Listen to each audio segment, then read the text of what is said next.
bubuksan natin. O, kumain ka na dyan. Kumain na, bebe. Ayan. Marami kayong, ano dyan, cat food. Alright? Kaya magandang hapon po. Kape tayo. Malamig. At ang ulam natin para mamaya, yan, ipiprito na lang natin yan, no? Marinated, ano ba yan? Liempo. Marinated liempo. Alright? So, safe naman po itong mga alaga natin dito. Ayan. Actually, nangunguha na ako ng mga itlog, no? Ayan. Ito mga to, hindi pa nangit. May tatlo na yata nakuha rito. Dito same, tatlo din. Dito dalawa. Talagang naaalala ko pa no? Dito, maliliit pa po to, no? So, yan. Ito magiging buhay ng quail farming business po natin. Lalong-lalo na itong mga lalaki natin dito, no? Itong mga lalaki po natin. I-maximize po natin kasi napanood ko kay Sir Idol Dexter's World. 1:5, pwede, no?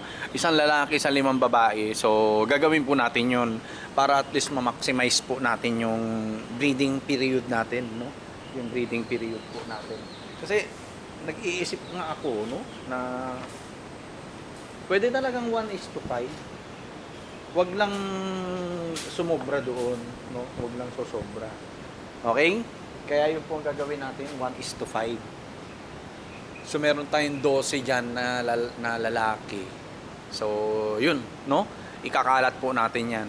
Dito tayo maglalagay ng initial breeders natin, breeding stocks. Tapos kapag marami na tayong papisa at may mga selections tayo, additional breeding stocks din dito. Tapos papapisa tayo, pupunuin po natin yan, yung growing pen 1, 2, 3 at saka 4 ng mga layers po natin, no? Ng mga layers. Wala, hindi nyo rin kasi makikita to eh. Ayun, no, dami na oh. Kunin na natin. Samahan nyo na po ako. Sold out po yung itlog natin, no? Actually, yung mga eggs natin kaninang dinala sa school, ilan lang din po yung binenta ko, no? Dito meron. Ay, wala. Dito. Wala pa. Right? Ayun, meron isa. Okay na yan. Ayan, no? Ba? Okay. Marami naman na tayo nakuha. Andi dito. So, ito na lang ulit po yung stock natin ng itlog. Ayan. No? So, mamaya nga bibilangin ko to. Malalaki ang itlog pala ng pugo. Ngayon ko lang po na kasi ngayon lang naman ako nag-alaga, no? Malalaki. Ayan, no?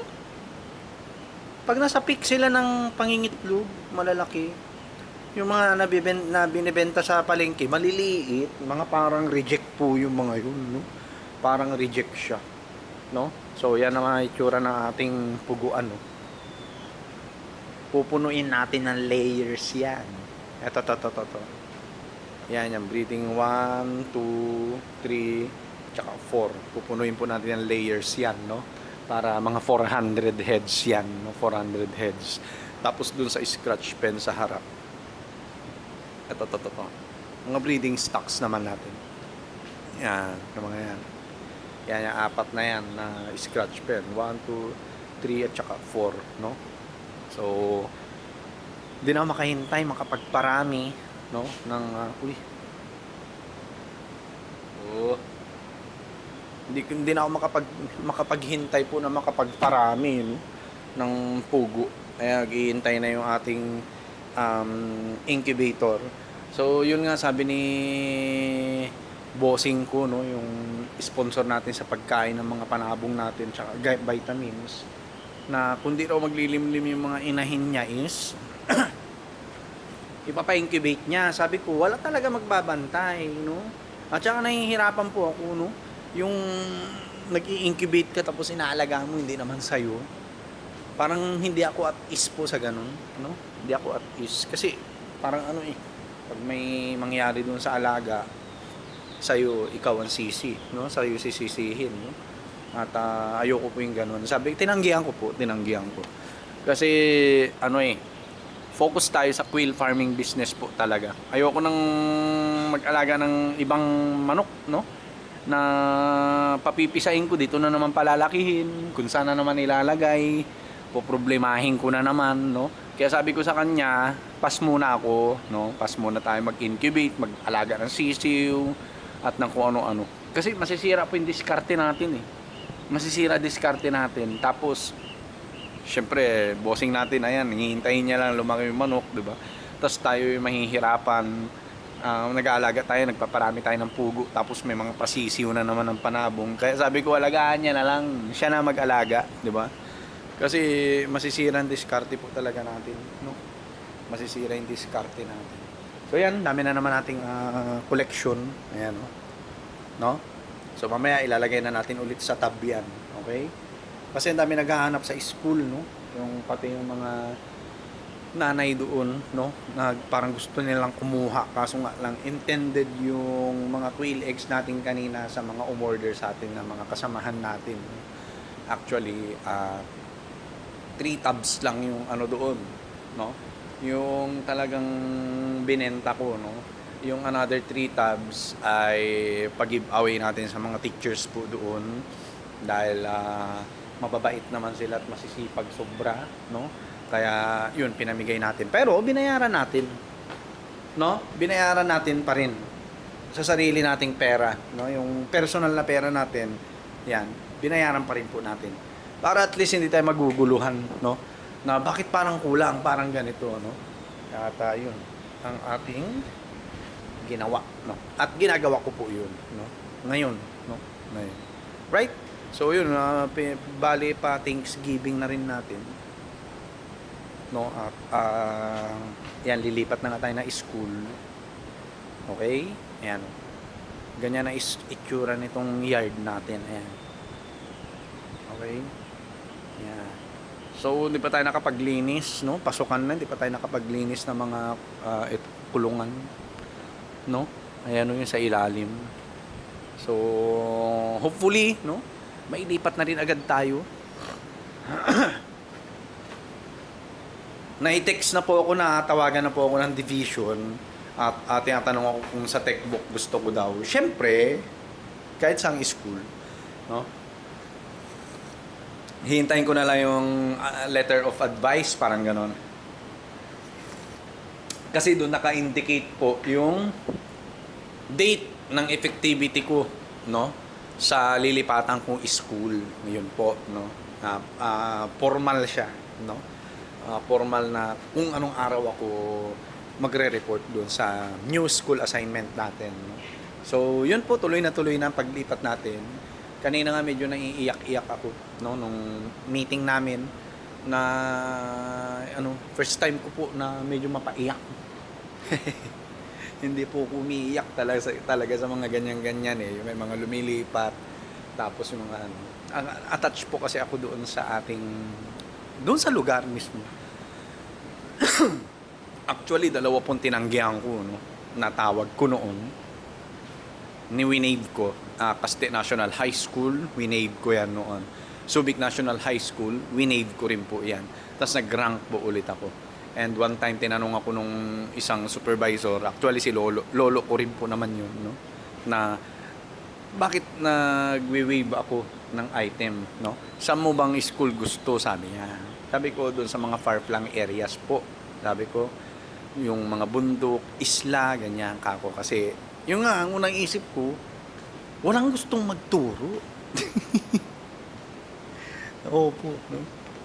Iniisip ko doon, walang gustong magturo sa mga ganun lugar. Hindi naman pala ganun ang kalakaran, no? Kung saan ka talaga i-assign, doon ka talaga, no? Akala ko ganun po, no? Kaya, yun.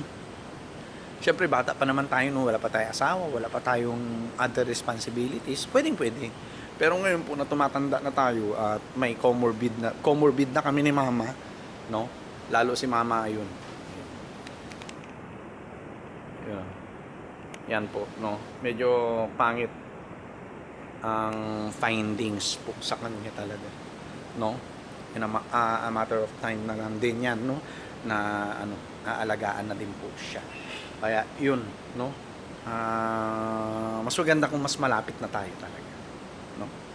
Wala na tayong question doon na kung ano, lilipat pa ba ako o hindi, no? Ayan, mga sisiw natin, no, nilalamig. Uy, may itlog, tara kunin natin. Ayun, no? Talaga nagbibigay na po sila ng itlog. Diba? Hindi na tayo zero. Baka dito meron pa. Wala na. Kailangan po maanuhan to, matabunan to ng buhangin talaga. Kawawa rin po ng mga manok dito. No, ayan sila. Oh, diba? Ito pa yung iba, ng mga inahin natin. So lahat po to, no? Sunod-sunod na po yan na mag-iitlog. Ayan, makakuha tayo itlog. Malaki to, ha? Itlog siguro nito ng natin. Dalawang original na 5K sweater. Ang dami na natin nakuha, no? Bali, 5 na. Ayan, no? 5 na. So, soon, bebenta din tayo ng itlog. Pag malalaki na po yung quality nilang itlog nila, no? So, itlog pa rin yan. Huwag kayong ano, di ba? Okay, itlog pa rin po yan. Pero, sa ngayon po, focus po talaga tayo sa quail farming, breeding, and propagation talaga. Dito po tayo magko-focus, no? Hindi ko nahahayaan na mawawalan tayo ng breeding at saka laying stocks ng ganito, ng ating mga pugo, no? Para at least, anytime na gusto natin magparami, makakapagparami tayo, no? Yan lang naman ang pupunuin natin yung growing pen 1 to 4.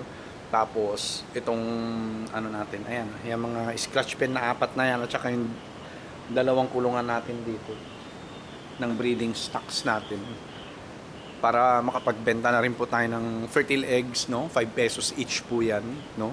Ng maramihan kundi tayo magpapapisa, no? Mapuno ko lang po to talaga ng layers, no? At saka makumpleto natin yung breeding materials natin or breeding stocks natin.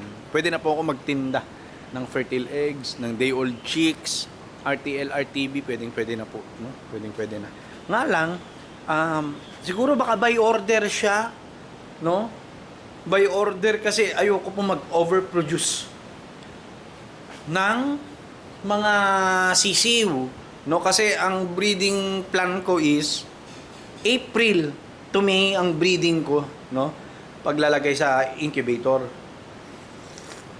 Ngayon, kung magpapapisa ako at saka ako palang iaalok pag pisa na, mahirap. Mahirap po.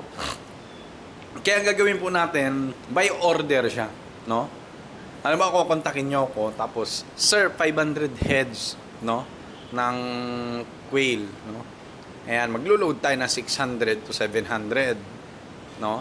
Na quail eggs, tapos magpapareserve tayo. Kailangan natin tumanggap ng reservation po, no? Tul, pasok na natin dito, baka madisgrasya pa doon. Kailangan natin po tumanggap ng reservation. Halimbawa yung 500 heads na RTL RTB order, that is 18,000 no? Magpapadown po tayo ng 9,000. No, down payment po kasi hindi talaga tayo magpapapisa ng sobra-sobra dito, no? Ang ipapapisa na lang natin kapag na iayos na natin itong mga breeding at saka laying stocks natin ay by order na po, no? Halimbawa 1,000 heads na DOC, no? Ang order, half ng price, no? Half price yung reservation po natin para siguradong kukunin. Kasi mahirap po, no? Mahirap na maiipunan tayo ng mga pugo dito. Promise. Wala tayong paglalagyan. Pangalawa, doon lang tayo sa market circle natin, no? Focus kung sapat na ba itong 500 heads natin, no? Na masupplyan yung mga clients natin or customers natin. Yun lang, hanggang doon lang tayo. Doon lang nandoon. Magdadagdag lang po kung nadadagdagan po yung umu-order sa atin ng regular, no? Na quail eggs po, no? Ganun ang game plan natin dito, Ganon ang game plan natin. So ito naka-ready na. Hindi na muna natin papagamit yan kay bossing, no? Ayoko munang mag-asikaso ng mga manok na panabong dito. Tinanggihan ko po, no? Kasi walang magbabantay ka ako. Walang magbabantay. Mabait naman yon si bossing natin. Kaso nga lang, not this time, no? Lalaki, oh. Grabe. Oh. Not this time, no? Mahirap, no? Kasi nagfo-focus nga tayo sa pansarili natin tapos madidiskaril lang ng madidiskaril dahil sa ganyan. 'Di ba? No? Mahirap po. Alright? So, yan. Maya-maya magluto na tayong ulam. At tayo po ay nanonood din ng mga farming videos ni Kabokals. Alright, so yun lang po. God bless po sa ating lahat. Peace.